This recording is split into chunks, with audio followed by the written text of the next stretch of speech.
ٹھیک ہے، ایک معاملہ جو حل طلب خالد اس وقت سراج الحق میڈیا سے گفتگو کر رہے ہیں، وہ اپنے ناظرین کو دکھاتے ہیں۔ ظفر اجازی کی گرفتاری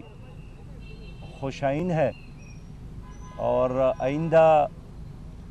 جن لوگوں کو گرفتار ہونا ہے یہ ان کی پہلی کڑی ہے۔ آج جمعے کا دن تھا، سرکاری وکلاء نے اپنے دلائل دے دیے ہیں۔ ہمارا تو خیال تھا کہ جمعے کے دن کی برکت سے وہ کوئی غلط بیانی نہیں کریں گے، لیکن انہوں نے پھر وہی راستہ اختیار کیا اور یہ مسلسل کئی مہینوں سے ہو رہا ہے۔ ہم کیا چاہتے ہیں؟ ہم کسی سیاسی تعصب میں مبتلا نہیں ہیں، ہم انصاف کی بات کرتے ہیں اور احتساب کی بات کرتے ہیں، اور ہمارا ڈیمانڈ یہی ہے کہ احتساب اور جمہوریت دونوں جاری رہے۔ ایک حقیقی احتساب ہی حقیقی جمہوریت کے لیے ضروری ہے۔ پہلی بار ہماری تاریخ میں یہ ہوا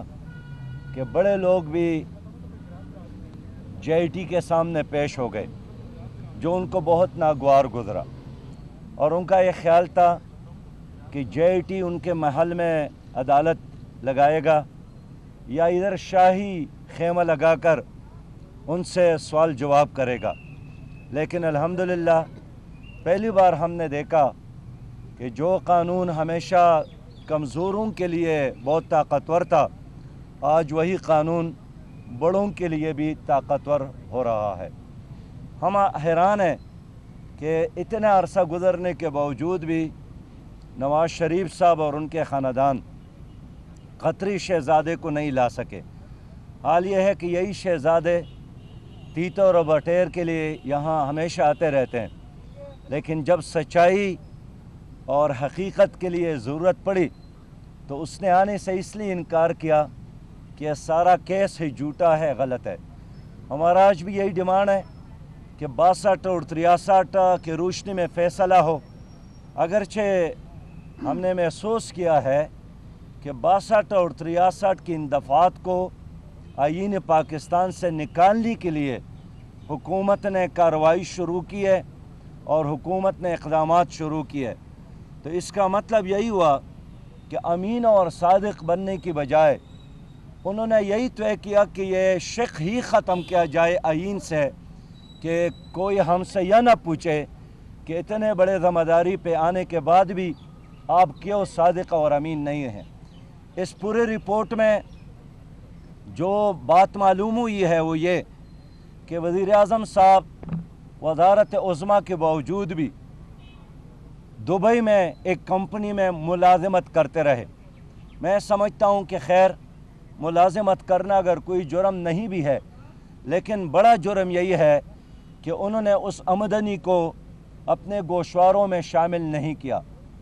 اور پاناما سکینڈل آنے کے بعد اس نے آمدن کے جو ذرائع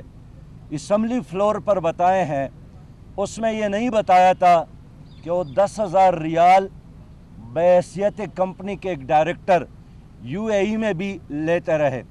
اس لیے مسئلہ 62 اور 63 پر، یعنی امین اور صداقت کی بنیاد پر اس کو جب ہم دیکھیں گے تو وزیر اعظم صاحب اپنے منصب کے لیے اہل نہیں رہے۔ ہمیں یقین ہے انشاءاللہ تعالی کہ ہماری عدالت انہی قانونی دفعات کے روشنی میں فیصلہ کریں گے، اور میرا یقین ہے کہ اس فیصلے کے بعد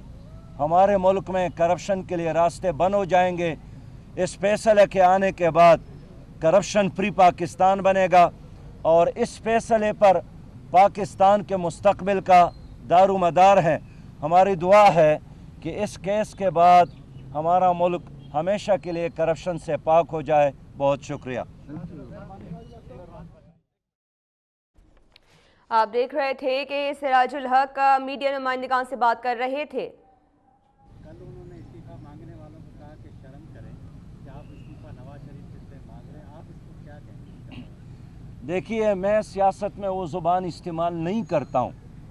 اور میں اپنی نئی نسل کو وہ سیاست دینا چاہتا ہوں جس میں شائستگی ہو، جس میں برداشت ہو، لیکن سچی بات یہ ہے کہ وزیر اعظم صاحب اپنی پوزیشن کو کلیئر کرنے کی بجائے جذباتی ہو گئے ہیں، اور کل ان کی تقریر سے ثابت ہوا ہے کہ ان کا جو پیمانہ صبر تھا وہ لبریز ہو گیا ہے، لیکن ان کے لیے ایک ہی راستہ ہے، وہ سچائی کا راستہ ہے، اور جذباتی بیانات دینے سے، دھمکیاں دینے سے، دباؤ ڈالنے سے اس کو کوئی فائدہ نہیں ہوگا۔ اس لیے آج بھی وزیر اعظم صاحب کو میں مشورہ دیتا ہوں کہ وہ استعفیٰ دے کر اپنے آپ کو عوام کے سامنے پیش کرے۔ یہ بات ہے، حکومت کا کہنا ہے کہ پاناما کیس میں 435 افراد کے نام تھے، لیکن احتساب صرف میاں نواز شریف کا ہو رہا ہے، تو اس حوالے سے کیا کہیں گے؟ جبکہ جو اتحادی آپ کے KPK میں ان کی جماعت کے لوگوں کا بھی نام ہے۔ میں یہی کہنا چاہتا ہوں، سوال لے لیجیے گا، ان کا کہنا ہے کہ آپ کی پہلی پٹیشن میں 435 ہی لوگ تھے، آپ نے پھر اس کو چینج کر کے صرف نواز شریف اس میں کوئی شک نہیں، یہ بات صحیح ہے کہ ہمارے پہلے پٹیشن میں وہ تمام لوگ شامل ہیں جن کے نام پاناما سکینڈل میں ہیں، اور نواز شریف صاحب کی اس کیس کے بعد ہم انشاءاللہ ان تمام کرداروں کو بے نقاب کرنے کے لیے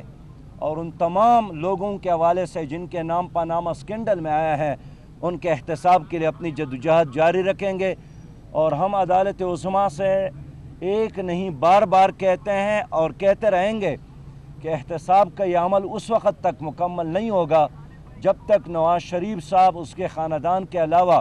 ان تمام لوگوں کا احتساب بھی نہ ہو جن کا نام پاناما سکینڈل میں شامل ہے، یا جو غیر قانونی آفشور کمپنیوں میں انوالو ہے، یا جنہوں نے یہاں قرضے لے کر غلط طریقے سے معاف کروائے ہیں۔ اس لیے میرا نعرہ، جماعت اسلامی کا نعرہ یہی ہے کہ احتساب ہو اور سب کا ہو۔